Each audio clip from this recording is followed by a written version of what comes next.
Hello students, आज हमारे Europe के लॉजिकल प्रॉब्लम्स के सॉल्यूशन की ये दूसरी सीरीज है और इसमें हम लोग मोशन इन 1D के कुछ और क्वेश्चंस डिस्कस करेंगे और ये मोशन इन 1D का लेक्चर 2 है।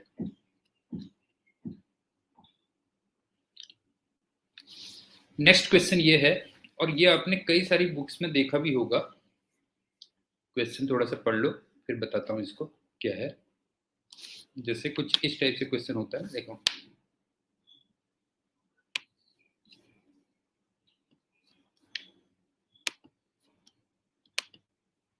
क्वेश्चन पढ़ लीजिए आप लोग।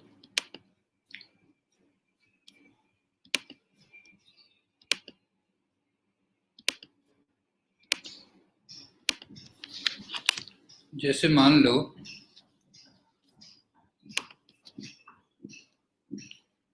ये 3 पार्टिकल्स हैं,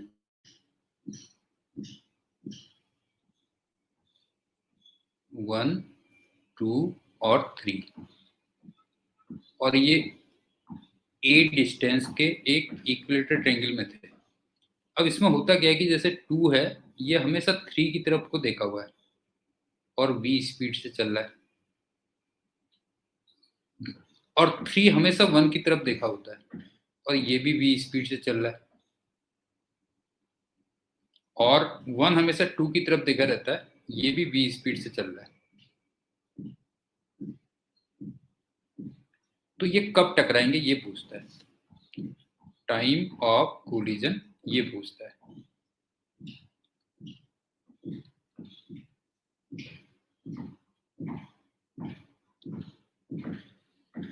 अब इसको मैं 2 मेथड से बता दे रहा हूँ। मेथड 1 देखो, इतना तो पक्का है कि सिमेट्री से अगर देखोगे तो ट्रायंगल के बिल्कुल सेंटर पे टकराएंगे। अगर तुम देखोगे तो ट्रायंगल के बिल्कुल सेंटर पे टकराएंगे और किसी भी टाइम पे वो एक ट्रायंगल फॉर्म करेंगे, इक्विलेटरल ट्रायंगल फॉर्म करेंगे, और उस ट्रायंगल का साइज धीरे धीरे छोटा होता चला जाएगा। मतलब ऐसे कुछ मान लो कि जैसे यहाँ पे टकराना है, तो ये तुम्हें कुछ लग रहा होगा ये ऐसे घूमता हुआ यहाँ आएगा, ये ऐसे घूमता हुआ यहाँ आएगा, और ये ऐसे घूमता हुआ यहाँ पे आएगा। इस टाइप से होगा अगर देखो।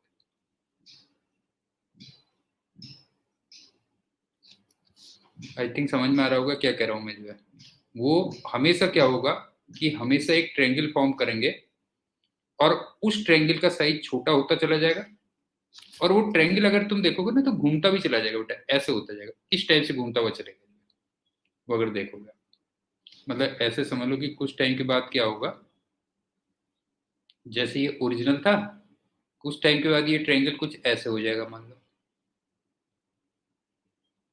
ये इस टाइप से घूमता भी जा रहा है, ये ट्रायंगल ऐसे घूमता भी जा रहा है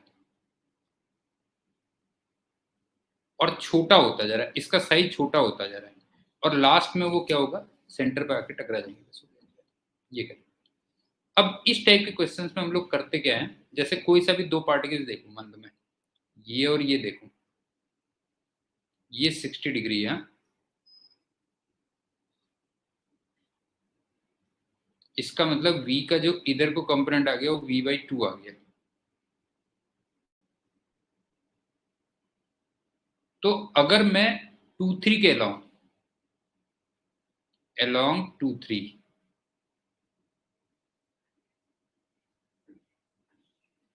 रिलेटिव वेलोसिटी का मैग्नीट्यूड देखूं, v रिलेटिव का मैग्नीट्यूड देखूं, तो तुम्हें लग रहा होगा ये v है और ये v/2 है, ये अपोजिट डायरेक्शन में है, तो 3v/2 होगा।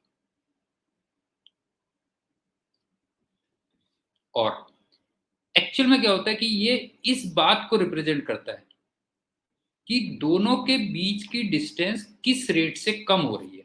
मतलब इसको मैं ऐसे लिख दे रहा हूं शॉर्ट फॉर्म में, rate of decrease of distance between them, ऐसे लिख दे रहा हूं मैं, rate of decrease of distance between them. और ये तुम्हें दिख रहा होगा कांस्टेंट,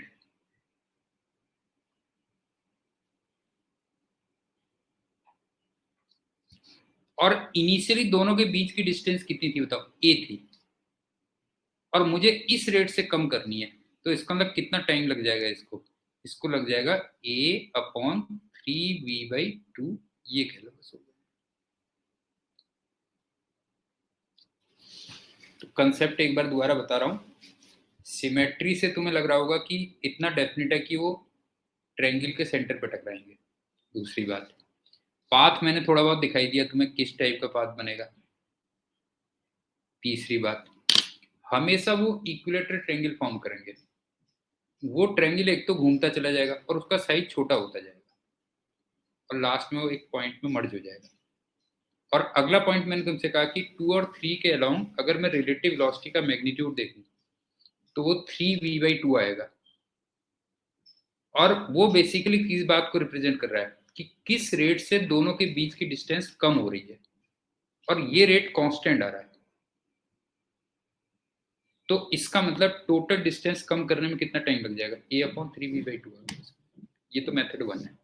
अब मेथड 2 इसकी क्या होती है,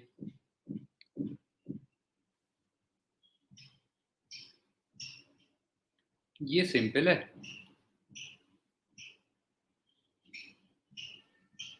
कि अल्टीमेटली इसको देखोगे तो यहां पे टकराना है। जैसे ये मान लो a कह लो, ये c कह लो, और ये डिस्टेंस v थी, सॉरी स्पीड v थी, ये वाला एंगल 30 डिग्री होगा। इसका मतलब v का जो इधर को कंपोनेंट आएगा वो v cos 30 डिग्री होगा ना, ये आ जाएगा v cos 30 degree √3/2 into v। और AC के अलोंग जो कंपोनेंट होगा वो हमेशा कांस्टेंट रहेगा, ये कंपोनेंट हमेशा कांस्टेंट रहेगा।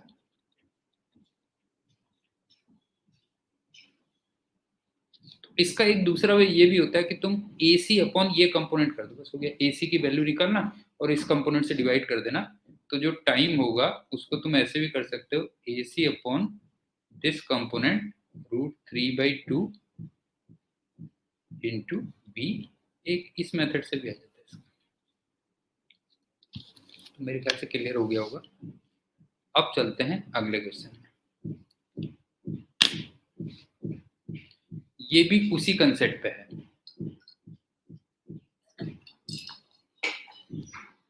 वो क्या है सुनो,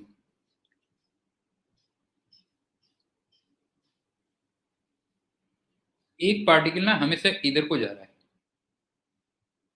u से, ये दूसरा पार्टिकल है, मान लो ये 1 है, ये 2 है, ये हमेशा 1 की तरफ देखता रहता है और ये डिस्टेंस l है।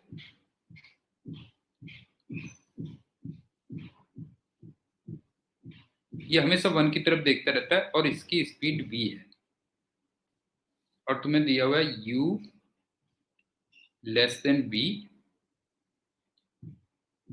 तो अगेन तुम्हें टाइम ऑफ कोलिजन निकालना क्या होगा।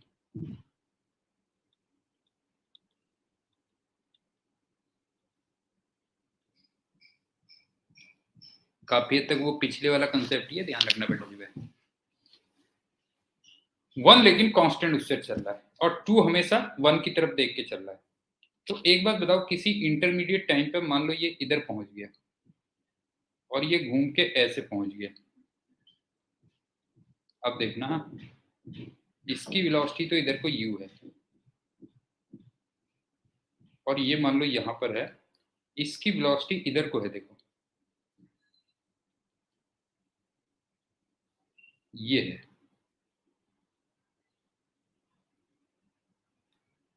और ये एंगल मान लो थीटा है, ये 1 आ गया, ये 2 आ गया। अब इसमें क्या है, u और v, ये तो कांस्टेंट है, लेकिन जो थीटा है वो वेरिएबल है।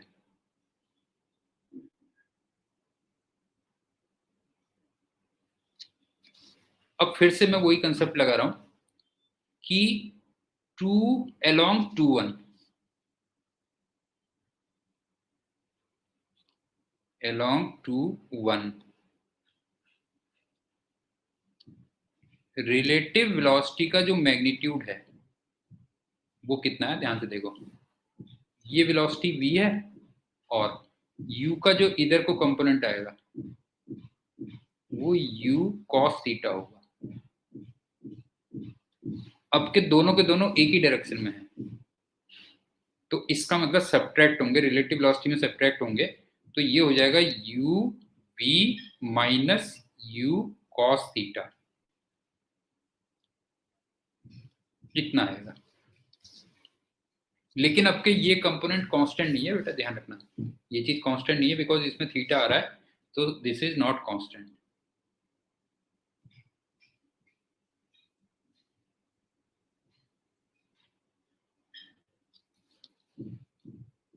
इसका मतलब अब जो तुम्हारा टाइम निकलेगा वो इंटीग्रेशन से निकलेगा, इस कंपोनेंट को इंटीग्रेशन से निकलेगा।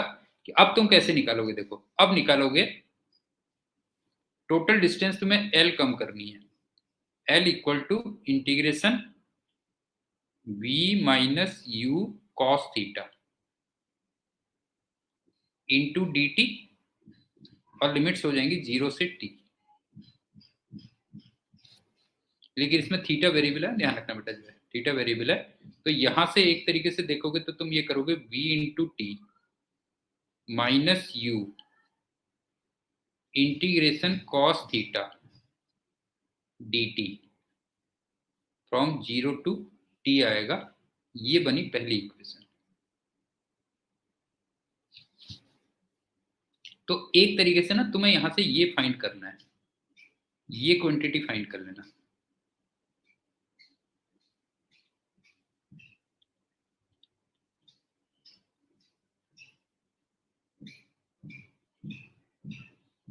एक तो ये आ गया, अब दूसरा क्या है देखो, अगर मान लो मैं इसको x डायरेक्शन कहता हूं, मान लो, तो एक बात बताओ कि टकराते समय दोनों का जो x डिस्प्लेसमेंट होगा वो इक्वल होगा ना। अगर मान लो मैं वाला x कह रहा हूं तो टकराते समय दोनों का जो x डिस्प्लेसमेंट होगा वो इक्वल होगा कि नहीं होगा, बताओ जो है। तो इसका मतलब ये होगा एस एक्स 1 और एस एक्स 2 ये इक्वल होगा। अब आप ये देखो कि जो 1 है वो तो कांस्टेंट वेलोसिटी u से ट्रेवल कर रहा है, तो इसका मतलब ये वाली क्वांटिटी हो जाएगी u into t equal to, अब 2 पे आओ, 2 का जो इधर को कंपोनेंट आया ये थीटा था, तो ये भी थीटा होगा। इसका मतलब 2 का जो इधर को कंपोनेंट आया वो v cos थीटा आया। और ये तुम्हें लग रहा होगा ये कंपोनेंट कांस्टेंट नहीं है, क्यों ये कंपोनेंट कांस्टेंट नहीं है, तो इसका मतलब ये वाला जो डिस्प्लेसमेंट निकालोगे ये भी तुम इंटीग्रेशन से निकालोगे, तो ये आएगा integration v cos theta into d T 0 से t, फिर से वही v कॉमन ले लिया बिकॉज कांस्टेंट है, integration cos theta into d t from 0 to t। ये दूसरी इक्वेशन आ गई। अब यहां से भी तुम ये वाली क्वांटिटी फाइंड कर लेना।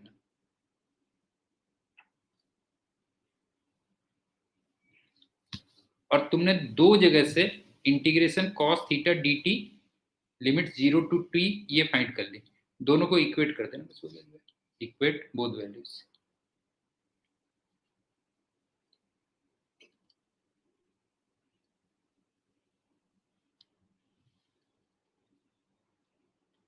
आई थिंक समझ में आ गया होगा कैसे करना है। तो ये पिछले दो क्वेश्चन से हमें क्या कंसेप्ट मिला कि जैसे ए और बी दो पार्टिकल्स हैं, तो मैंने ए बी के अलाउंग रिलेटिव वेलोसिटी उसका मैग्नीट्यूड निकाल लिया, तो बेसिकली उससे ये पता चलता है कि दोनों के बीच की डिस्टेंस किस रेट से चेंज हो रही है, समझ गए ना, किस रेट से चेंज हो रही है ये हमें पता चलता है। अब चलते हैं अगले क्वेश्चन। ये क्वेश्चन भी आपको कई सारी बुक्स में मिला होगा, देख लो एक बार, क्वेश्चन देख लो।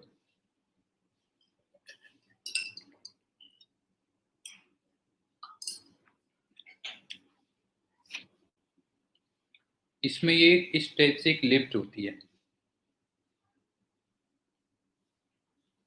और इसकी हाइट 2.7 मीटर है और इस लिफ्ट की इनिशियल वेलोसिटी 0 है और इसका ऊपर को जो एक्सेलेरेशन है वो 1.2 मीटर पर सेकंड स्क्वायर है एक्सेलेरेशन, और यहाँ पे एक बोल्ट है।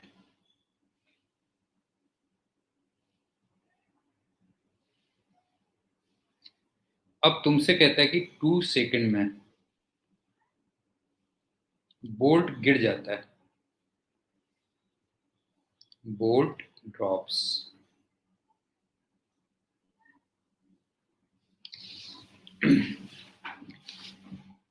तो बोल्ट के बारे में तुमसे इंफॉर्मेशन पूछी है।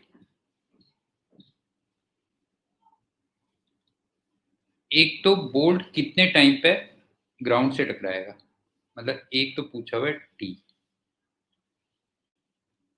और दूसरा तुमसे पूछता है कि बोल्ट का डिस्प्लेसमेंट कितना होगा और वो कितनी डिस्टेंस ट्रेवल करेगा। क्वेश्चन एक बार रिपीट कर दे रहा हूं, सुन लो। लिफ्ट की इनिशियल वेलोसिटी 0 थी, लिफ्ट की हाइट 2.7 मीटर थी और वो 1.2 मीटर पर सेकंड स्क्वायर से ऊपर को एक्सीलरेट होनी शुरू होती है। 2 सेकंड में ऊपर से एक बोल्ट गिर जाता है। तो तुम्हें एक तो ये निकालने की बोल्ट कब ग्राउंड से टकरा जाएगा और इतने टाइम में उसका कितना डिस्प्लेसमेंट होगा और क्या वो डिस्टेंस ट्रेवल करेगा, ये आपसे पूछा हुआ है। तो सुनो, सबसे पहली बात, लिफ्ट की जो वेलोसिटी होगी v, वो 80 के इक्वल होगी ना, 80 होगी। a यहाँ पे 1.2 दे रखा है और t यहाँ पे 2, तो ये 2.4 मीटर पर सेकंड है। अब मैं एक काम करता हूँ कि बोल्ट को 1 लिख लेता हूँ और लिफ्ट के इस पॉइंट को 2 लिख लेता हूँ। अब तुमने एक चीज पढ़ी होगी ना कि अगर किसी मूविंग ऑब्जेक्ट से कोई चीज ड्रॉप होती है तो उसको वही वेलोसिटी मिलती है जो मूविंग ऑब्जेक्ट की थी, नहीं वही वेलोसिटी मिलती है जो मूविंग ऑब्जेक्ट की थी।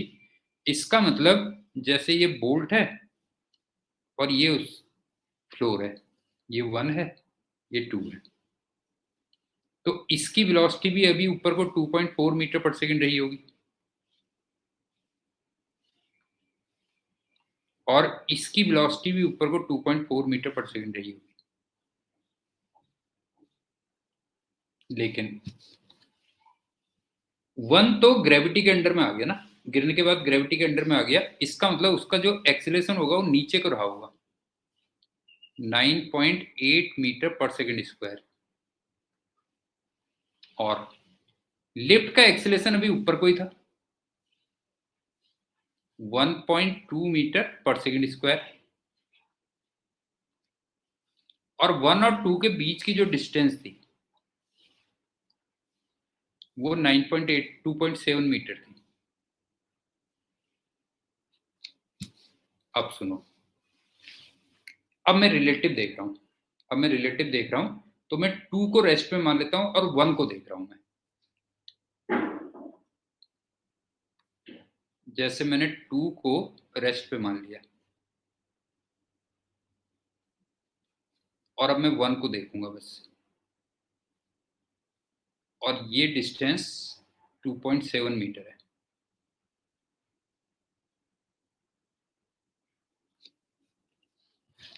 अब सुनो, दोनों की वेलोसिटी 2.4 मीटर पर सेकंड ऊपर को थी, तो इसका मतलब इनिशियल वेलोसिटी u तो 0 थी, रिलेटिव में कह रहा हूं मैं, रिलेटिव में इनिशियल वेलोसिटी u तो 0 थी,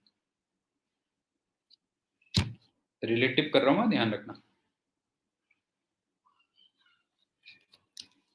अब बोल्ट का एक्सीलरेशन नीचे को है 9.8 और लिफ्ट का ऊपर है 1.2, तो जब अपोजिट डायरेक्शन में होते हैं तो ऐड हो जाते हैं रिलेटिव में। इसका मतलब बोल्ट का रिलेटिव एक्सीलरेशन नीचे को 11 मीटर पर सेकंड स्क्वायर आएगा मतलब इसका एक्सेलरेशन इधर को 11 मीटर पर सेकंड स्क्वायर आएगा और अल्टीमेटली इसको यहां से यहां टकरा जाना है, यहां से यहां टकरा जाना है विद u इक्वल टू 0। तो मैं s equal to half AT square लिख दूंगा।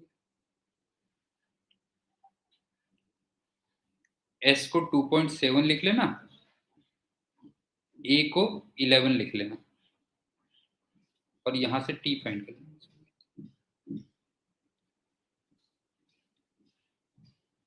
ये क्या, मेरे ख्याल से एक कंसेप्ट समझ में आ गया होगा कि मैंने 2 को रेस्ट पे मान लिया और 1 का रिलेटिव देखा, तो 1 की रिलेटिव इनिशियल वेलोसिटी 0 है और 1 का एक्सेलरेशन नीचे को 11 मीटर पर सेकंड स्क्वायर मिला और उसको नीचे को ही 2.7 मीटर आना है, तो s equal to half AT square कर दो। ये तो रिलेटिव से हो जाएगा। अब बोल्ट का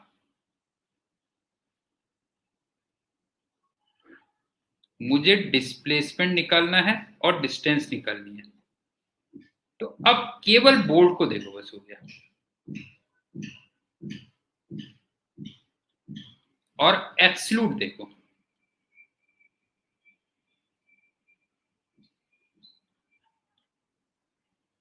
और वैसे ये वाला टाइम बाय द वे आ कितना रहता है, 0.7 आ रहा था, ध्यान रखना। ये 0.7 सेकेंड आ रहा था।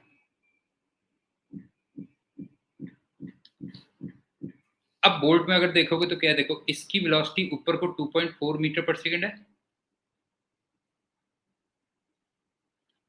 और इसका एक्सेलरेशन नीचे को 9.8 मीटर पर सेकेंड स्क्वायर है।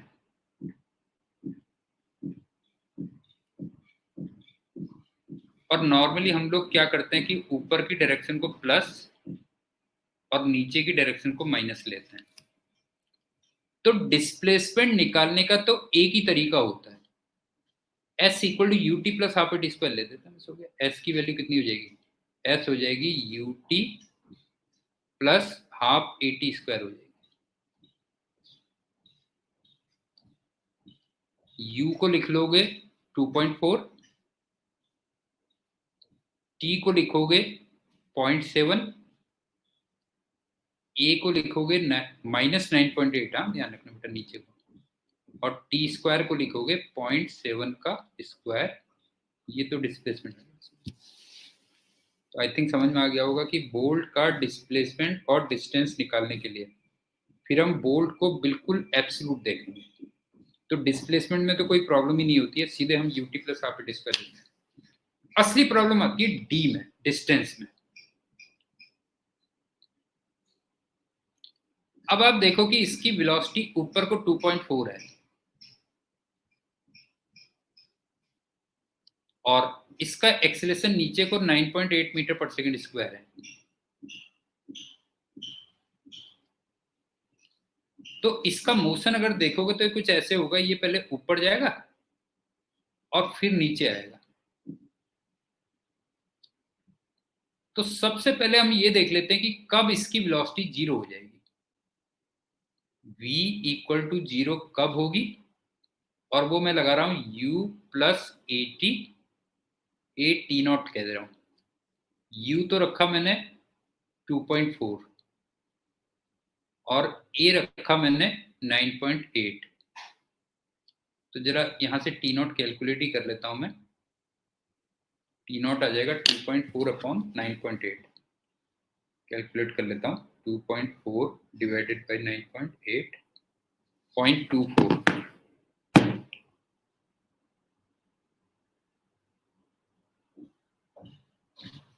इतना सेकंड आ गया। और आप ये देखो, ये जो टी नॉट है ये इस 0.7 सेकंड से कम आ रहा है।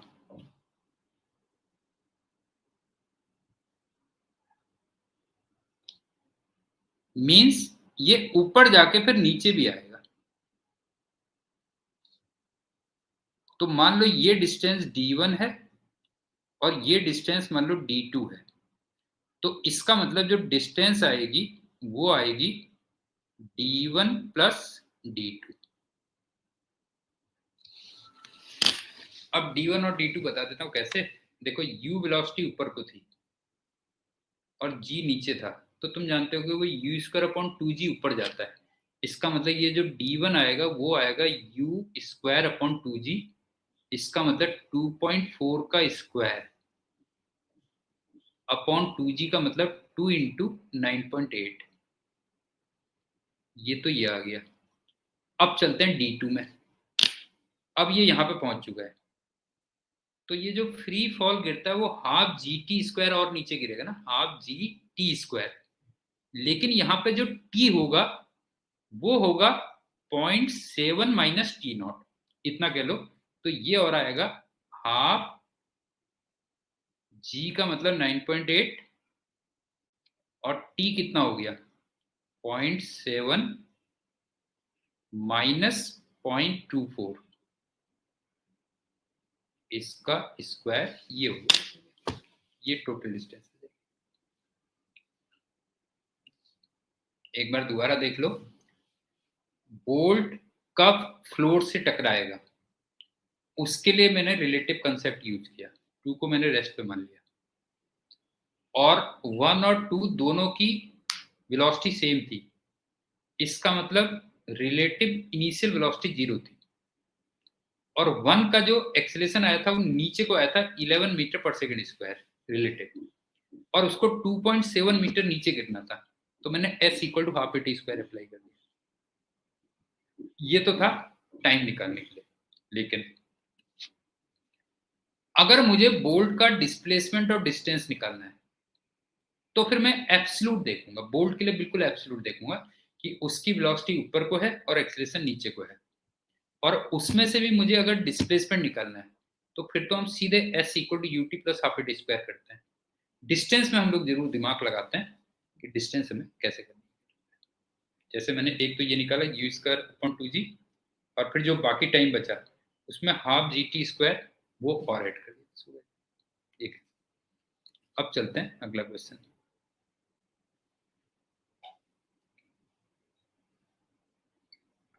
क्वेश्चन पढ़ लो एक बार।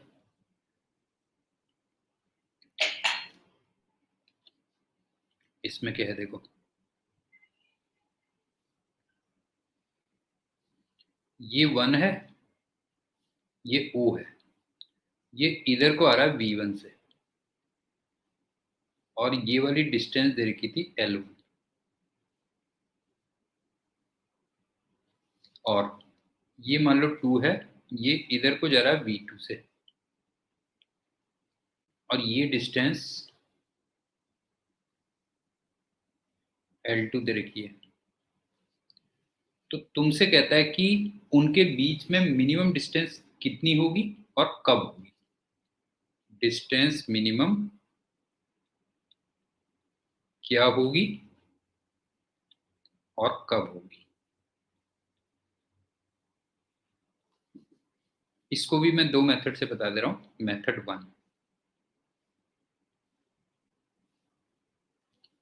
अगर मैं आफ्टर टाइम t देखूं, आफ्टर टाइम t, तो ये कहीं यहां पहुंच जाएगा और ये कहीं यहां पहुंच जाएगा, इसका मतलब ये डिस्टेंस हो जाएगी। क्यों, इस डिस्टेंस को x कह देता हूं। और बाय द वे ये कितना पहुंच जाएगा यहां, ये पहुंच जाएगा v1 इंटू टी, और ये कितना पहुंच जाएगा यहां, ये पहुंच जाएगा v2 इंटू टी।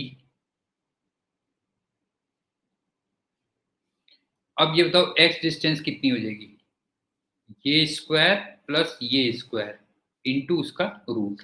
तो जो डिस्टेंस x आ गई, ये आ गई under root of L1 minus v1t इसका square plus L2 minus v2 into T इसका स्क्वायर। ये डिस्टेंस हो गई किसी टाइम t पे। उसके बाद तुम मिनिमा और मैक्सिमा जानते ही हो कि अगर x को मिनिमम करना है मेरे को तो dx अपॉन dt को 0 पुट करके कर देना। For x to be minimum,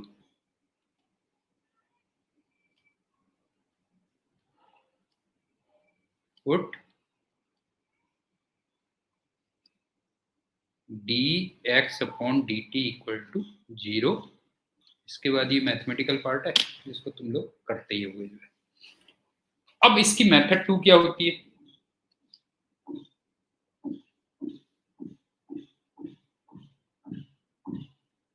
ये मेरे ख्याल से बुक्स में भी आपने देखी हुई कई बार, और जहाँ भी आप ट्यूशन वगैरह लेते हो वहाँ भी सर लोग जरूर करवाते होंगे। इसमें आप क्या करो कि आप ना 1 को रेस्ट पे मान लो,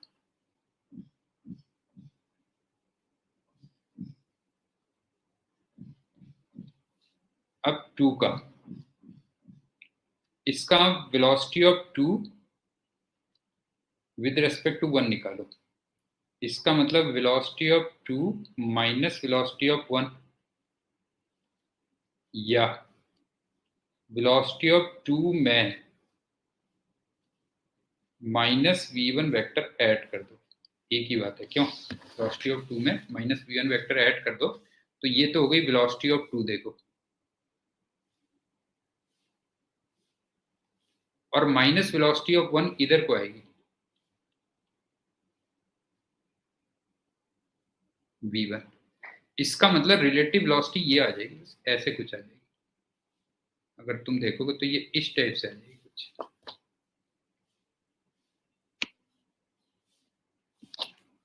ऐसे आ जाएगी।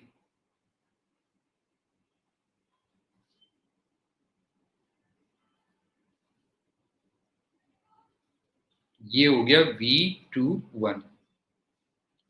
उसके बाद मेरे ख्याल से तुम क्लास में करते होगे, ये हम परपेंडिकुलर ड्रॉ कर देते हैं ना, ये परपेंडिकुलर ड्रॉ कर देते हैं। क्यों? जैसे इसको मैं मान लो a कह देता हूँ, इसको b कह देता हूँ, और ये जहां पे परपेंडिकुलर हुआ ये c हो गया। तो एक बात बताओ, जो मिनिमम डिस्टेंस होगी वो ए सी होगी ना, डी मिनिमम वो ए सी के इक्वल होगा। और टाइम कितना होगा? जब वो B से C तक पहुंच जाएगा। क्यों? B से C तक पहुंच जाएगा, लेकिन इस वेलोसिटी से, ये वाली वेलोसिटी से, तो ये हो जाएगा BC upon magnitude of velocity of 2 with respect to 1। ये हो गया इतने टाइम पे। तो आई थिंक 2 अप्रोच समझ में आ गई होंगी कि एक में तो आपने क्या किया कि t टाइम पे उसकी वेलोसिटी फाइंड कर ली,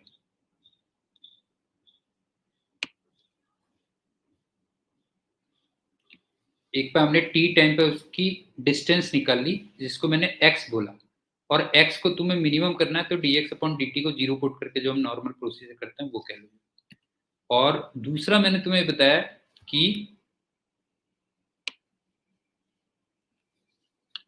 1 को रेस्ट में मान लो और velocity of 2 with respect to 1 निकाल लो, और वो मैंने डायरेक्शन दिखा रखी है।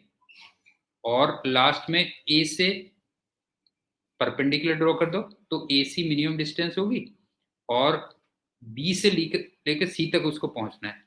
कितनी वेलोसिटी से? लेकिन velocity of 2 with respect to 1 से वो डिवाइड कर दो तो टाइम आ जाएगा। अब चलते हैं अगला क्वेश्चन।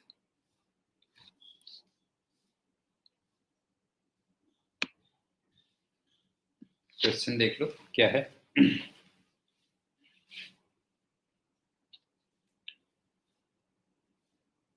ये एक्चुअल में रोड है, और यहाँ पे ना कार की स्पीड v है, और फिर यहाँ पे ग्राउंड है, यहाँ पे स्पीड v अपॉन ईटा रह जाती है, v अपॉन ईटा रह जाती है, और उसको b तक पहुंचना है, a से b तक पहुंचना है कार को। तो तुमसे d और c, इसको x कह दे रहा हूं, तुमसे कह रहा है कि x की वैल्यू कितनी हो जहां से टर्न ले। समझ गए ना? ये ऐसे आ जाएगा फिर कि वो मिनिमम टाइम पे वहां पहुंच जाए, बस हो गया। x की वैल्यू कितनी हो कि time from a to b वो मिनिमम हो जाए। ये डिस्टेंस l दे रखी है। सिंपल क्वेश्चन है, कोई बहुत ज्यादा नहीं है। ACD एक रोड थी और उस पर कार की वेलोसिटी v थी, और जब वो रोड से उतरा तो उसकी वेलोसिटी ईटा टाइम्स कम हो गई है, ठीक है, ईटा टाइम्स कम हो गई है, और उसको बीच में कहीं पे एक जगह पे टर्न लेना है, सी से टर्न लेना है। तो तुमसे कहता है कि डी से वो डिस्टेंस कितनी हो कि वो मिनिमम टाइम पे ए से बी तक पहुंच जाए। अच्छा, इसमें एक चीज है कि एडी की जो वैल्यू रही होगी वो तो कोई कांस्टेंट रही होगी ना, और कुछ भी कह लो, उसको सी कह लो। अब ये बताओ, जो टाइम ए बी पे होगा, टी कह दे रहा हूं मैं, वो होगा देखो a c upon we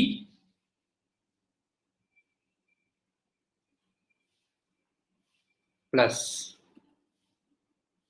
C b upon v upon eta, c b upon v upon eta. अब तुम ए सी देखोगे तो कितना होगा, ए सी होगा सी माइनस एक्स होगा,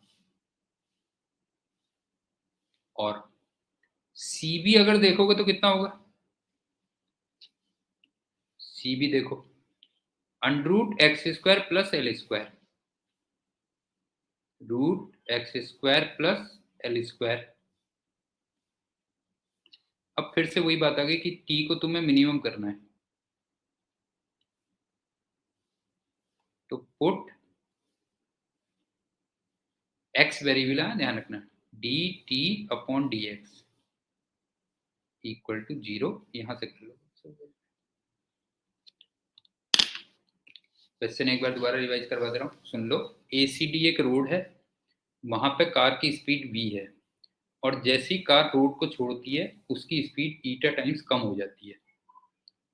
डी से बी तक की डिस्टेंस एल है, और डी से ए तक की डिस्टेंस कांस्टेंट है जो दे नहीं रखी है। तो तुमसे कहता है डी से कितनी डिस्टेंस एक्स पे उसको टर्न लेना चाहिए ताकि वो मिनिमम टाइम पे ए से बी तक पहुंच जाए। तो हमने सिंपल किया कि a c upon v plus c b upon v upon eta, ये बना टाइम, और फिर टी को मिनिमम करना है तो D t upon d x को क्या कर दोगे, 0 कर दोगे, ये। अब चलते हैं अगले क्वेश्चन में।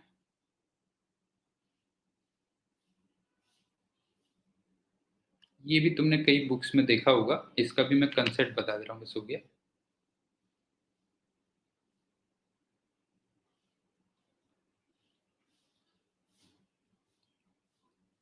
एक्स एक्सिस के अलॉन्ग मोशन हो रहा है, और वीटी ग्राफ दिया हुआ है।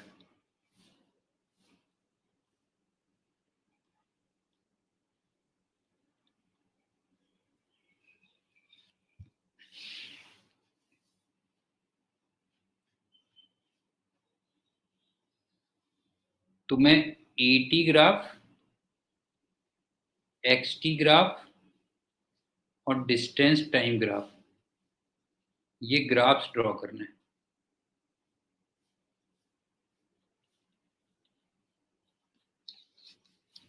पहले सिंपल वाले से स्टार्ट होते हैं, एटी।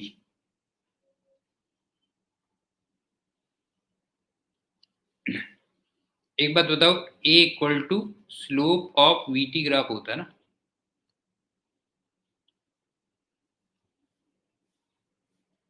तो बस स्लोप देखते चले जाओ, काम चलते चले जाओ। नहीं है, जैसे तुम अगर देखोगे तो 0 से लेके 1 तक स्लोप तुम्हें 1 दिख रहा होगा, इसका मतलब एक्सेलेरेशन +1 आ गया। उसके बाद 1 से लेके 3 तक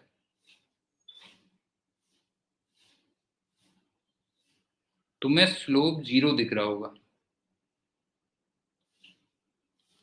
इसका मतलब एक्सेलेरेशन 0 हो गया।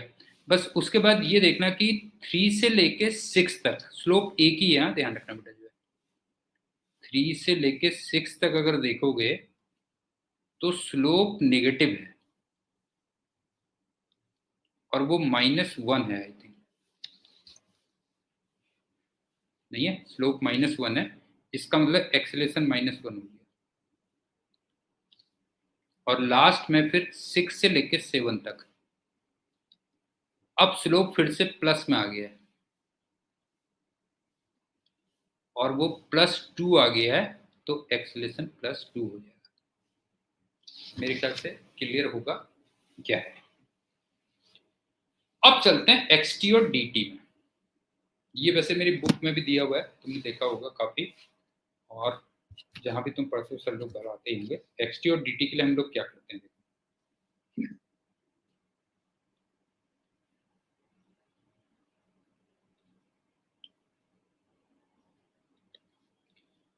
एक तो ना जितने भी मोशंस होते हैं उसको नॉर्मली मैं 6 पार्ट्स में कर देता हूँ। A R U, A inverse, U inverse, R inverse. A का मतलब accelerated in positive direction, R का मतलब retarded in positive direction, U का मतलब uniform in positive direction, A inverse को मैं कह देता हूँ एक्सेलरेटेड इन नेगेटिव डायरेक्शन। -1 कर लो, ये हो गया यूनिफॉर्म इन नेगेटिव डायरेक्शन, और ये हो गया रिटार्डेड इन यूनिफॉर्म डायरेक्शन। दोबारा सुन लो। नॉर्मली मैं ये ग्राफ ड्रॉ करने के लिए क्या करता हूँ कि पूरे मोशन को 6 पार्ट्स में डिवाइड कर देता हूँ। A R U, A inverse, R inverse, U inverse. A का मतलब accelerated in positive direction, R का मतलब retarded in positive direction, U का मतलब यूनिफॉर्म इन पॉजिटिव डायरेक्शन, और जहां पे इनवर्स लगाया है तो नेगेटिव डायरेक्शन होगी। और इनके करस्पॉन्डिंग जो एस टी ग्राफ होगा, ये क्लास में हम लोग डिटेल में पढ़ते हैं, एस टी कह लो या एक्स टी कह लो, वो ऐसे होता है जैसे ये ए का हो गया, ये यू का हो गया, ये आर का हो गया, ये आर इनवर्स हो गया, ये यू इनवर्स हो गया, और फिर ये आर इनवर्स हो गया। क्लास में काफी पढ़ते हैं, अब यहाँ पे उतना डिटेल में नहीं कर सकते। A U R, A inverse, U inverse, R inverse, ये हो गया। दूसरी बात, वीटी का जो एरिया होता है वो डिस्प्लेसमेंट देता है। तीसरी बात, डिस्टेंस में वो इनवर्स वाली कोई चीज नहीं होगी, बस वहां पे ए होगा, आर होगा या यू होगा, बस हो गया। मतलब नेगेटिव डायरेक्शन वगैरह कुछ नहीं होती है। ये 3 पॉइंट्स मेन हो गए कह लो जो है। एक्सटी और डीटी के लिए मैंने क्या बताया कि मोशन को 6 पार्ट्स में डिवाइड कर दिया, ए R U, A inverse, U inverse, R inverse. VT का एरिया आपको डिस्प्लेसमेंट देगा, और डिस्टेंस के लिए वो इनवर्स वाली चीज नहीं आएगी, कुछ भी ना नेगेटिव डायरेक्शन वाली नहीं आएगी, बस वहां पे एक्सीलरेटेड होगा, रिटार्डेड होगा या यूनिफॉर्म होगा। अब जो ग्राफ है उसको देखते हुए चलते हैं। देखो, जैसे अगर मैं इसको देखूं, वेलोसिटी पॉजिटिव में बढ़ रही है, वेलोसिटी पॉजिटिव में बढ़ रही है, तो ये एक्सीलरेटेड हो गया। अब इस पे आ जाओ, वेलोसिटी पॉजिटिव में कांस्टेंट है, तो ये हो गया।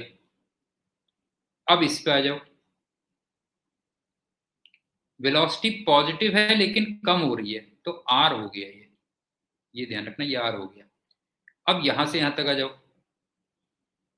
वेलोसिटी निगेटिव में बढ़ रही है, तो आर इनवर्स कर देता हूं मैं। और यहां पे देखोगे तो वेलोसिटी निगेटिव में, सॉरी ए इनवर्स, हाँ ए इनवर्स, और यहां पे वेलोसिटी निगेटिव में कम हो रही है, तो ये आर इनवर्स हो गया, ये हो गया। क्या एक्सीलरेटेड में देख लो क्या है, वेलोसिटी प्लस में है लेकिन बढ़ रही है। यू में क्या हो गया, वेलोसिटी प्लस में है लेकिन कांस्टेंट है। आर में क्या है, वेलोसिटी प्लस में है लेकिन कम हो रही है। ए इनवर्स में क्या है, वेलोसिटी निगेटिव में है लेकिन बढ़ रही है। और आर इनवर्स में क्या है, वेलोसिटी निगेटिव में है लेकिन कम हो रही है।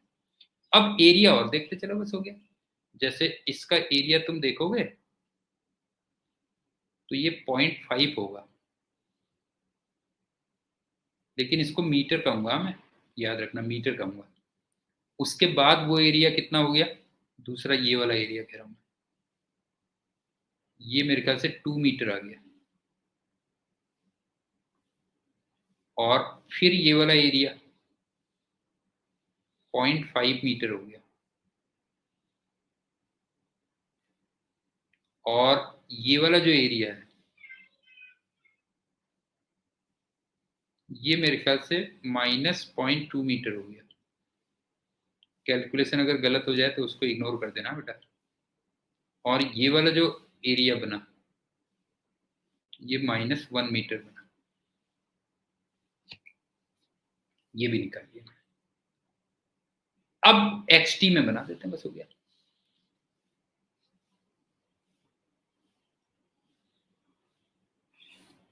ये x है, ये t है। शुरू में 0 था, हाँ x कोऑर्डिनेट शुरू में 0 था। अब सबसे पहले a ग्राफ है और 0.5 मीटर गया, वो a ग्राफ में 0.5 मीटर गया, तो a ग्राफ ऐसे बनाया मैंने, देखो, और ये 0.5 मीटर चला गया।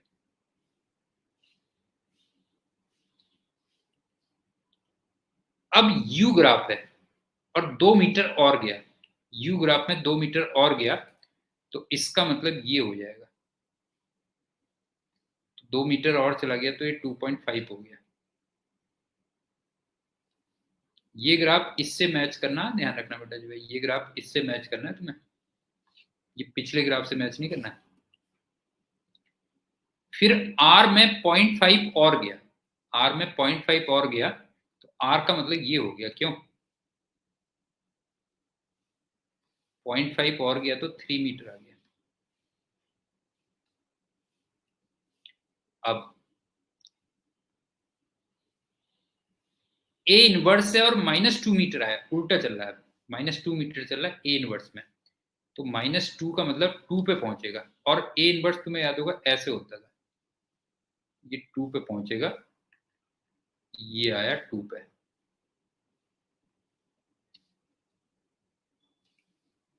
और लास्ट में R इनवर्स से -1 मीटर और आया, -1 मीटर, तो ये ऐसे आ जाएगा, ये हो गया, और -1 आया तो कितना हो गया बेटा, यहाँ पे पहुंच गया, ये 1 पहुंच गया, बस हो गया, ये कह लो। तो ये इतने स्लैब बने इसके।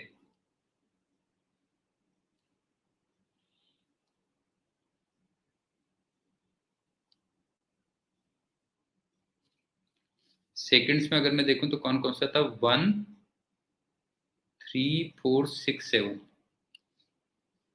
1 3 4 6 और 7, ये बन गया XT ग्राफ, ये बन गया। अच्छा, इसमें एक इंटरेस्टिंग पॉइंट और है, वो देखो क्या है कि 0 टाइम पे, 4 सेकंड में और 7 सेकंड में वेलोसिटी 0 है, देखो 0 सेकंड में, 4 सेकंड में और 7 सेकंड में वेलोसिटी 0 है। और वेलोसिटी तुम्हें याद होगा dx/dt भी होती है, इसका मतलब x और t का स्लोप भी होता है, तो स्लोप ऑफ xt वो 0 दिखना चाहिए तुम्हें, नहीं है, स्लोप ऑफ xt तुम्हें 0 दिखना चाहिए। तो जरा देखना 0 4 और 7 पे दिख ही रहा होगा, देखो यहाँ पे तुम्हें 0 दिख रहा होगा, यहाँ पे तुम्हें 0 दिख रहा होगा, और यहाँ तुम्हें 0 दिख रहा होगा, इन 3 जगह पे देखो स्लोप तुम्हें 0 दिख रहा होगा, ये कह लो, ये xt आ गया। अब चलते हैं डिस्टेंस टाइम।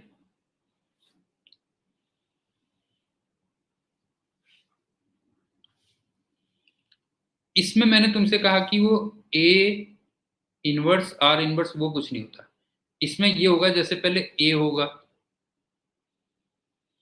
फिर U होगा, फिर R होगा, फिर A हो जाएगा, फिर R हो जाएगा, ये सीक्वेंस बनाओगे तुम, A U R फिर A फिर R, ये सीक्वेंस बनेगी तुम्हारी डिस्टेंस के लिए, A U R फिर A, और फिर आर ऐसे बनेगा। सो गया, ए का ये बनेगा, फिर यू, फिर आर, फिर ए,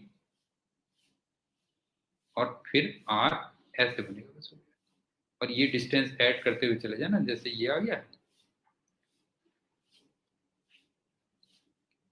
टाइम में हम कहाँ कहाँ पे थे बेटा, जो है 1 3 4 6 7 ये था।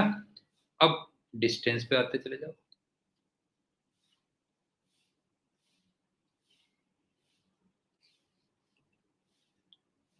पॉइंट 5 टू 0.5, 0.5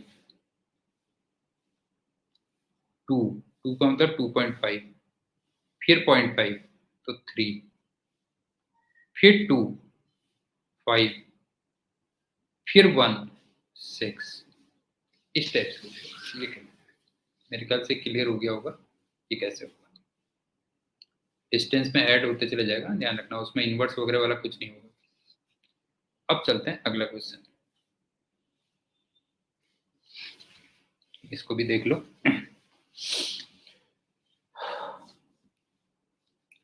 आपको एक पोजीशन वेक्टर दिया हुआ है पार्टिकल का, और उसमें से ओमेगा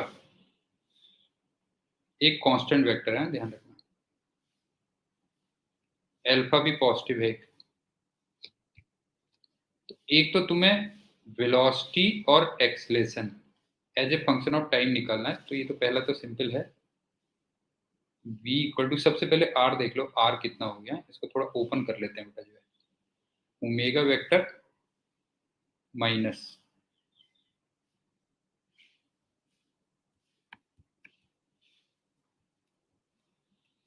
इसमें ना एक जगह पे t मिसिंग है बेटा, ये यहाँ पे t भी लिखा हुआ है।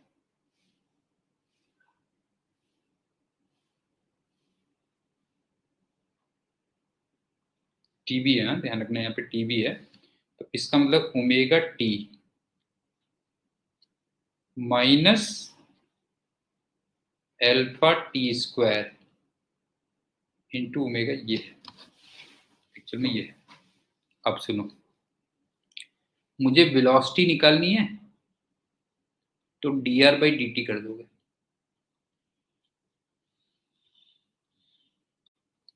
ओमेगा एक कांस्टेंट वेक्टर है, ध्यान रखना, तो ये ओमेगा बन जाएगा -2 अल्फा टी ओमेगा।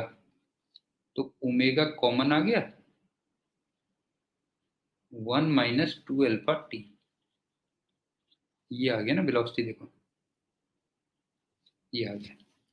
और तुम्हें एक्सीलरेशन निकालना है, तो dv अपॉन dt कर दोगे।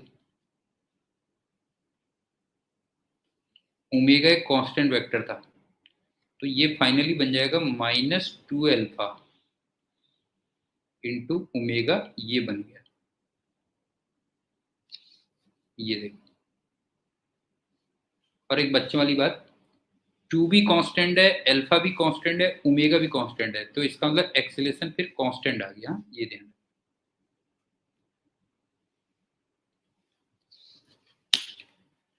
अब दूसरा क्या कहता है कि तुम्हें टाइम इंटरवल डेल्टा टी निकालना है जब वो इनिशियल पोजीशन पे पहुंच जाए, और उसमें डिस्टेंस ट्रेवल भी तुम्हें देखनी है। डिस्टेंस ट्रेवल भी देखनी है, दूसरा वाला पार्ट देख लो। तुम्हें वो इंटरवल निकालना है जब वो ओरिजिनली फिर वहीं पे पहुंच जाता है जहां से था। तो इसका मतलब बी पार्ट में तुम्हें क्या करना है, ध्यान से देखना। जो पोजीशन वेक्टर इसका 0 टाइम पे था,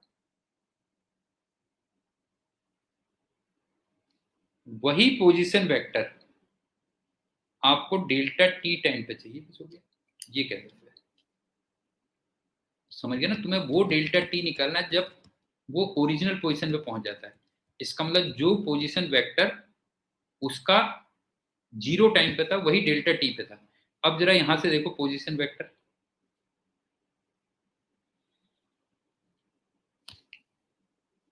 0 टाइम पे आर वेक्टर 0 था, equal to delta t time पे कितना हुआ, omega into delta t minus alpha delta t का स्क्वायर इंटू ओमेगा वेक्टर। चलो यहाँ तो 0 है तो एक ओमेगा को कैंसिल कर दो, तो यहां से मेरे ख्याल से डेल्टा टी जो निकल के आ गया वो 1/अल्फा निकल के आ गया। ये देखो, मेरे ख्याल से ये पॉइंट समझ में आ गया होगा क्या है ना, कि वो टाइम निकालना है जब वो अपने ओरिजिनल पोजीशन में पहुंच जाता है। इसका मतलब जो पोजीशन वेक्टर है उसका 0 टाइम पे था, वही डेल्टा टी टाइम पे होना चाहिए, तो यहां से ये आ गया। अब तुम्हें इसमें डिस्टेंस ट्रेवल भी निकालना है। डिस्टेंस के लिए मैंने तुमसे कहा ना, इसमें दिमाग लगता है बेटा जो है, क्योंकि नॉर्मली होता है क्या है कि ऐसे गया फिर ऐसे आया, वो सब देखना पड़ता है। तो सबसे पहले तुम्हें देखना होता है कि वेलोसिटी 0 कब हुई। तुम्हें ये देखना होता है कि वेलोसिटी 0 कब हुई। तो हम देखो वेलोसिटी 0 को, वेलोसिटी का एक्सप्रेशन बना चुके हैं। ये देखो ये है वेलोसिटी की value 0, t equal to 1/2 alpha पे आ रही है बेटा जी। देखो वेलोसिटी की वैल्यू 0 कब आ रही है, टी इक्वल टू 1/2 अल्फा पे आ रही है। तो इसका मतलब वेलोसिटी 0 है at t equal to 1/2 alpha. और जरा देखना, ये जो 1/2 अल्फा है वो इस डेल्टा टी से कम आ रहा है। अगर आप देखोगे तो इस डेल्टा टी से कम आ रहा है, तो this is less than delta. अब दूसरी बात क्या है, देखो जब t की वैल्यू लेस देन 1/2 अल्फा है, ध्यान से देखना, जब t की वैल्यू लेस देन 1/2 अल्फा है तो उस समय 2 अल्फा t वो लेस देन 1 होगा। इसका मतलब ये वाली जो क्वांटिटी है 1 - 2 अल्फा t वो पॉजिटिव है। अगर आप देखोगे तो इसका मतलब ये हुआ कि 1 - 2 अल्फा t वो पॉजिटिव आएगी। इसका मतलब v वेक्टर ओमेगा वेक्टर के पैरेलल है। अगर आप देखोगे तो v वेक्टर ओमेगा वेक्टर के पैरेलल है, तो ये तुम कहोगे कि v vector parallel to omega vector.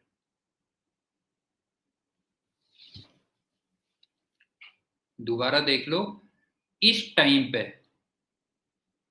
Velocity 0 है, जब टाइम इससे कम है तो v वेक्टर ओमेगा वेक्टर के पैरेलल है, और जब टाइम 1/2 अल्फा से ज्यादा होगा तो उस टाइम पे तुम देखोगे कि 1 - 2 अल्फा t वो नेगेटिव आ जाएगा।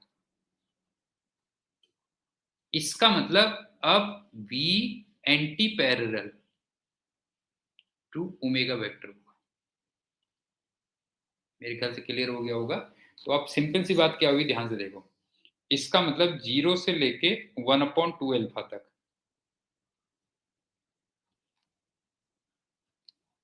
वेलोसिटी पैरेलल है ओमेगा वेक्टर के, और ओमेगा एक कांस्टेंट वेक्टर है, ध्यान रखना बेटा, ओमेगा एक कांस्टेंट वेक्टर है। उसके बाद 1/2 अल्फा पे, अल्फा नीचे आएगा, 1/2 अल्फा पे वेलोसिटी 0 है, और 1/2 अल्फा से 1/अल्फा तक अब जो वेलोसिटी है वो anti parallel to omega vector. तो ये कह लो, जैसे फॉर एग्जांपल अगर मैं ओमेगा वेक्टर ये लेता हूं, तो पहले वेलोसिटी इधर को है और फिर वेलोसिटी इधर को है। इसके बाद वाला पार्ट चलो तुम ट्राई करना, ये मैं छोड़ रहा हूँ, यहाँ पहले कर चुके हैं। जैसे वो था u²/2g फिर ½ at² उस टाइप से बेटा जो है, तो ये थोड़ा तुम ट्राई करोगे, इसको एज ए मैं होम असाइनमेंट दे रहा हूँ। लेकिन मैंने तुम्हें कंसेप्ट बता दिया होगा। कंसेप्ट क्या है? डेल्टा टी वो टाइम था जब वो ओरिजिनल पोजीशन में पहुंच गया फिर से। इसका मतलब जीरो टाइम पे पोजीशन वेक्टर और डेल्टा टी टाइम पे पोजीशन वेक्टर इक्वल था, ये कह लो। और डिस्टेंस के लिए मैंने तुमसे कहा कि डिस्टेंस के लिए हमें क्या देखना पड़ता है? डिस्टेंस के लिए फिर हमें वेलोसिटी पे थोड़ा फोकस करना पड़ता है, तब हमें पता चलता है। तो इसको अच्छी तरीके से देख लेना। अब ये लास्ट क्वेश्चन है, ये भी तुमने कई बार क्लास वगैरह में मेरे ख्याल से किया होगा काफी। वेलोसिटी तुम्हें वेक्टर फॉर्म में अननेसेसरी को दे रखा है, ऐसा कुछ नहीं है। t इक्वल टू 0 पे ओरिजिन पे दे रखा है एक तो, और positive direction of x axis में मूव कर रहा है, और v equal to v naught one minus t upon tau दे रखा है। वी नॉट यहाँ पे 10 सेंटीमीटर पर सेकेंड, टाउ ये दे रखा है। तो अगर मैं इसकी वैल्यू पुट करूं तो देखो ना, v equal to 10 minus 2t आएगा।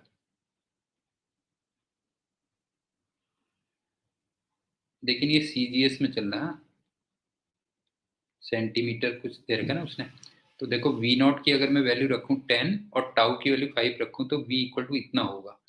तो इसका मतलब इसको अगर मैं v equal to u plus 80 से कंपेयर करूं तो फिर u की वैल्यू तो हो गई +10 और a की वैल्यू हो गई -2। सीजीएस यूनिट में चलना बेटा, ध्यान रखना होगा। अब तुम्हें क्या है, इसका एक डायग्राम बना लो हमेशा ना। जैसे ये x इक्वल टू 0 पे है और t इक्वल टू 0 पे यहीं पे दे रखा है, और इधर को इसकी वेलोसिटी दे रखी है 10 सेंटीमीटर पर सेकेंड, और इधर को इसका एक्सेलरेशन दे रखा है 2 सेंटीमीटर पर सेकेंड स्क्वायर। और ये तुम्हें लगी रहा होगा ये ऐसे जाएगा और फिर ऐसे आएगा।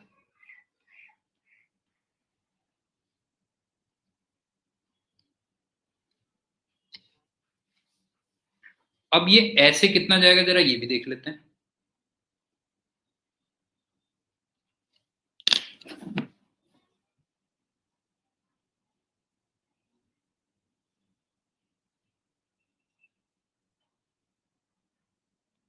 एक सेकेंड।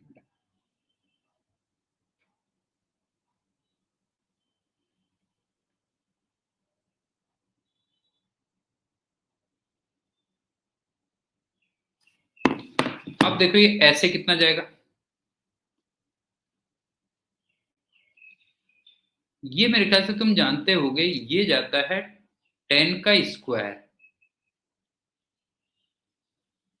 अपॉन 2a, 2 इंटू 2, तो ये 25 सेंटीमीटर जाएगा। जैसे इसमें ये वाला कंसेप्ट लगाया ना मैंने, तुम देखो कि अगर मान लो ये u है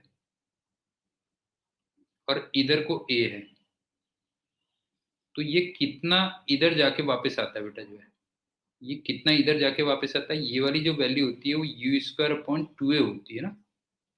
तो वो कंसेप्ट लगाया मैंने, तो समझ में आ गया ना वो कितना हो गया, यू स्क्वायर अपॉन 2a, ये आ गया, क्या लिखा ये हो गया। अब क्या कहता है देखो, पहले पार्ट में पूछता है x coordinates of the particle at the moments of 6, 10 और 20। पहले पार्ट का कंसेप्ट बता रहा हूं, सुनते हुए चलना। t इक्वल टू 0 पे वो ओरिजिन पे था, इसका मतलब उसका जो भी डिस्प्लेसमेंट होगा वही फिर एक्स कोऑर्डिनेट बनेगा, बस हो गया। समझ गए ना, जो भी उसका डिस्प्लेसमेंट होगा वही क्या बनेगा, एक्स कोऑर्डिनेट बनेगा। इसका मतलब अगर मुझे एक्स पूछा हुआ है तो एक तरीके से तुम ऐसे ही निकाल दो, और एस का मैंने तुमसे कहा ए की formula you t plus half A T square.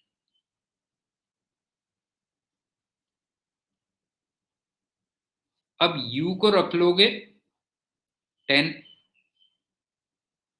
और a को रख लोगे -2, और टाइम की तुम्हें अलग अलग वैल्यू दे रखी है, कौन कौन से टाइम पे, जैसे पूछा हुआ है 6 सेकंड पे, 10 सेकंड पे, 20 सेकंड पे, ऐसे कर लेना बस हो गया।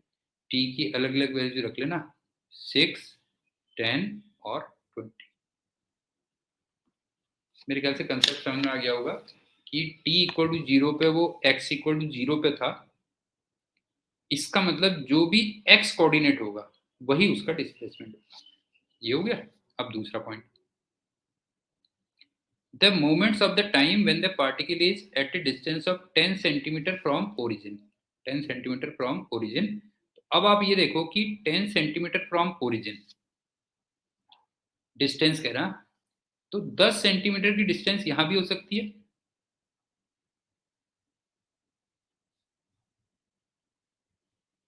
और 10 सेंटीमीटर की डिस्टेंस यहां भी हो सकती है ओरिजिन से। हाँ, इसका मतलब ये तो होगी x इक्वल टू +10 पे,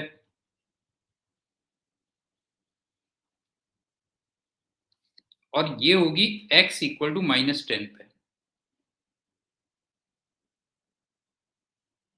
समझ में आ रहा बेटा क्या कह रहा हूं मैं? जो है 10 सेंटीमीटर की डिस्टेंस ओरिजिन से, 10 सेंटीमीटर की डिस्टेंस ओरिजिन से, वो x इक्वल टू +10 कोऑर्डिनेट पे भी हो सकती है और x इक्वल टू -10 कोऑर्डिनेट पे भी हो सकती है। ठीक, अब क्या है देखो, सबसे पहले तो ये यहाँ पे T1 आएगा जब ये इस लाइन को क्रॉस करेगा ना, मतलब डॉटेड लाइंस को उसको क्रॉस करना है, एक तरीके से डॉटेड लाइंस को क्रॉस करना है। एक टाइम तो ये हो गया, फिर ये वापस आएगा तो ये T2 टाइम हो गया, और फिर ये इधर आएगा, ये टाइम T3 होगा। तो इसका मतलब 3 आंसर आएंगे तुम्हारे जो है, ओरिजिन से 10 सेंटीमीटर की डिस्टेंस पे वो 3 बार होगा बेटा जो है, समझ गए ना? ओरिजिन से 10 सेंटीमीटर की डिस्टेंस पे 3 बार होगा, T1, T2 और T3। अब जो T1 और T2 टाइम होंगे वो तो एक ही साथ निकलेंगे तुम्हारे बी पार्ट में, T1 एंड T2 वो एक ही इक्वेशन से निकलेंगे कि x को तुम +10 लिख लो, लेकिन मैंने तुमसे कहा जो x है वही s है, और उसको ut plus half t square कर देना बस।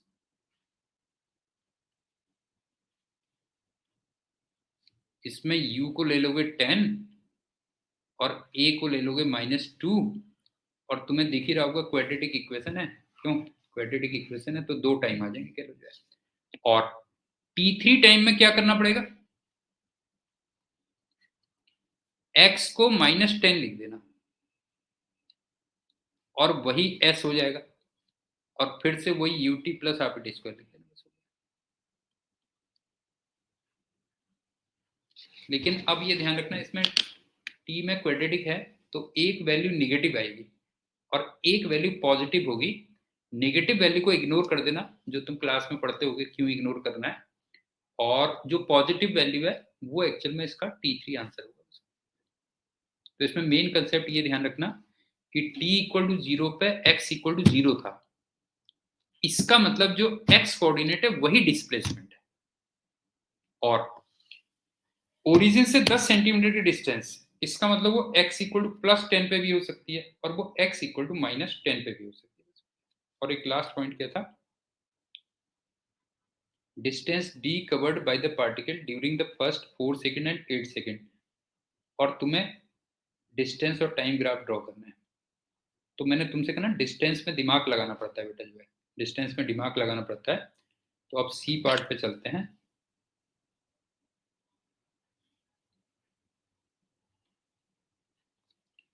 ये इधर को 10 सेंटीमीटर पर सेकंड था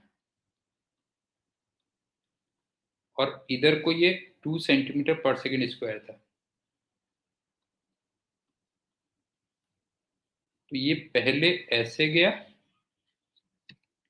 और फिर ऐसे आया, और ये हम प्रूव कर चुके हैं कि ये 25 सेंटीमीटर है। और यहां से लेके यहां तक जाने में इसको 5 सेकंड लगेंगे।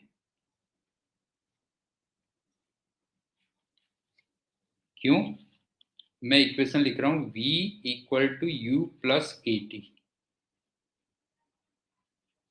v को रखा 0, u को रखा 10 और a को रखा -2। तो यहां से समझ में आ रहा होगा, यहां से यहां तक जाने में तुम्हें क्या लगेंगे, 5 सेकंड लगेंगे। अब क्या है देखो, तुम्हें डिस्टेंस जो पूछी है वो 4 सेकंड और 8 सेकंड में पूछी हुई है, 4 सेकंड और 8 सेकंड में। तो 4 सेकंड में तो यहां कहीं होगा वो, और 8 सेकंड में यहां कहीं होगा। तो 4 सेकंड में तो तुम्हें समझ में आ ही रहा होगा कि डिस्टेंस कह लो, डिस्प्लेसमेंट कह लो या एक्स कोऑर्डिनेट कह लो, सब एक ही आएंगे। अगर 4 में देखोगे तो सब एक ही आएंगे। तो डिस्टेंस कह लो, डिस्प्लेसमेंट कह लो, एक्स कोऑर्डिनेट कह लो, सब एक आएंगे। और वो मैंने बताया यूटी प्लस आप टी स्क्वायर कर दो।